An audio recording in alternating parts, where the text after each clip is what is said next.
my students, today just I am going to tell you about the great grammatical topic preposition. It is necessary to all classes, either in high school, intermediate, or any subjects. If you want to get success in any kinds in any places, so first of all you should know about preposition. So just I am going to tell you what is the meaning of the preposition. Just you can see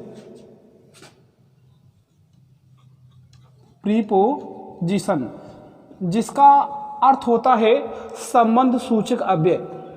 preposition का अर्थ होता है संबंध सूचक अव्यय।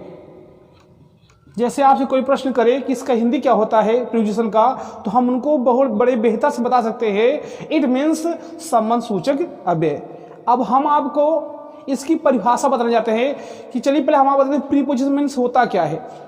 Preposition दो शब्दों से बना हुआ है, एक का नाम है प्री और दूसरे का नाम है पोजीशन। पोजीशन, प्री का अर्थ होता है प्रथम और जो पोजीशन है इसका अर्थ होता है स्थान। क्या होता है? स्थान, प्रथम स्थान। अर्थात जब किसी शब्द का प्रयोग किसी संज्ञा अथवा सर्वनाम से पहले हो उसे प्रीपोजिशन कहते हैं। अब आइए हम आपको बताते हैं इसके डिफिनेशन के बारे में। I am going to tell you about the definition of preposition. You can see definition, इसका अर्थ होता है परिभाषा। देखिएगा carefully, the words which is used before a noun or pronoun to show its relation is called preposition। तो आपने देखा लिखा हुआ है द वर्ड्स, वह शब्द विच इज यूज्ड, जिसका प्रयोग हम before a noun of pronoun, जिसका प्रयोग हम किसी संज्ञा अथवा सर्वनाम के पहले करते हैं, टू शो दिखाने के लिए, इट्स रिलेशन उसके संबंध को, इज कॉल्ड ऐसे शब्द को कहा जाता है प्रीपोजिशन कहा जाता है, संबंध कहा जाता है। यह परिभाषा प्रीपोजिशन का जो मैंने आपको बताया। प्री माने प्रथम पोजीशन स्थान, जब किसी संज्ञा अथवा सर्वनाम से जिनका प्रयोग पहले हो और वाक्य में संबंध को किया गया हो उसे प्रीपोजिशन कहते हैं। इस एग्जांपल देखिए, जस्टिफाई करिएगा। एग्जांपल में राम गोज टू स्कूल, तो जो स्कूल है यह नाउन है और हमने टू का प्रयोग किया है। टू है प्रीपोजिशन जिनका प्रयोग नाउन से पहले किया गया है। और देखिएगा एक दूसरा example, Ram played in the garden. हमने नेक्स्ट जो देखा, इनका प्रयोग हुआ प्रीपोजिशन है और वह गार्डन से पहले है, गार्डन नाउन है, गार्डन नाउन है और नाउन पर हमने क्या किया इनका, तो यह हमारा प्रीपोजिशन है। तो आज हमने जाना प्रीपोजिशन का हिंदी में अर्थ क्या होता है, किन शब्दों से बना हुआ है, उसका इंग्लिश में क्या डिफिनेशन होता है, उसका हिंदी रूपांतर क्या होता है, और हमने आपको एग्जाम्पल बताया। अतः यदि आप इसमें सर्च करना चाहते हो तो इसको आप सर्च कर सकते हैं अपने लिखने के लिए, देखने के लिए। आपने स्क्रीनशॉट कर लिया ही होगा। इसको हम क्लीन करके इसके पार्ट्स के बारे में आपको बताने जा रहे हैं। जरा इसको ध्यान से देखिएगा, इसके पार्ट्स के बारे में।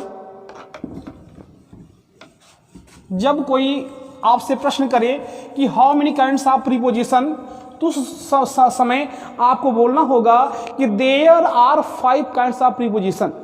देयर आर, तो आप लिखिएगा kinds of preposition, kinds of preposition, जिसका हिंदी रूपांतरण होता है संबंध सूचक अव्यय के प्रकार। अव्यय के प्रकार, उस समय हमको कहना होगा कि there are 5 kinds of preposition. नाम देखिएगा पांचों के, सिंपल प्रीपोजिशन, सरल संबंध वाचक अव्यय। जो दूसरा हमारा है वह है कंपाउंड प्रीपोजिशन। कंपाउंड प्रीपोजिशन जिसका अर्थ होता है हिंदी में संयुक्त वाचक संबंध सूचक अव्यय। और जो तीसरा होता है हमारा वह होता है फ्रेज। फ्रेज प्रीपोजिशन,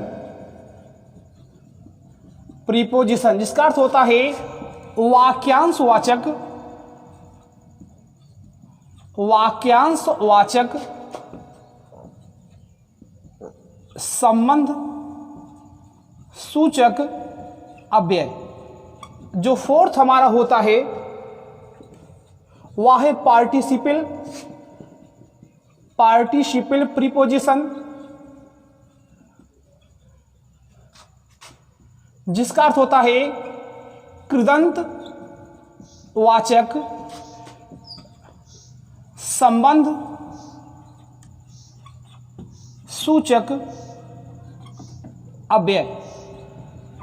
जो फोर्थ है, जो चौथा हमारा है उसका नाम है डबल प्रीपोजिशन। डबल प्रीपोजिशन जिसका अर्थ होता है दोहरा संबंध सूचक अव्यय। तो आज हमने आपको बताया कि प्रीपोजिशन 5 प्रकार के होते हैं, जिनमें जो पहला है जिसका नाम है सिंपल प्रीपोजिशन, सरल संबंध वाचक अव्यय। जो दूसरा है कंपाउंड प्रीपोजिशन, संयुक्त वाचक संबंध सूचक अव्यय। और जो हमारा तीसरा है फ्रेज प्रीपोजिशन, वाक्यांश वाचक संबंध सूचक अव्यय। और जो हमारा चौथा है पार्टिसिपल प्रीपोजिशन जिसका हिंदी होता है कृदंत वाचक संबंध सूचक अव्यय। और जो चौथा आया है वह है डबल प्रीपोजिशन जिसका अर्थ होता है दोहरा संबंध सूचक अव्यय। यदि आप स्क्रीनशॉट लेना चाहते हैं तो आप कर सकते हैं अब लिखने के लिए, जिससे आप अच्छी इसके नोट्स बना सके।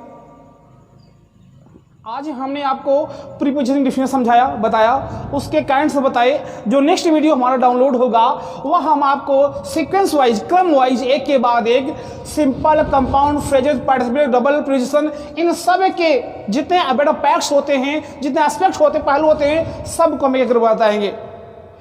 तो नेक्स्ट टाइम हमारा होगा सिम्प्लिफिकेशन जिसमें इन, एट, टू, विथ आदि जो प्रीपोजिशन आते हैं इनके संदर्भ में हम आपको नेक्स्ट वीडियो बताएंगे।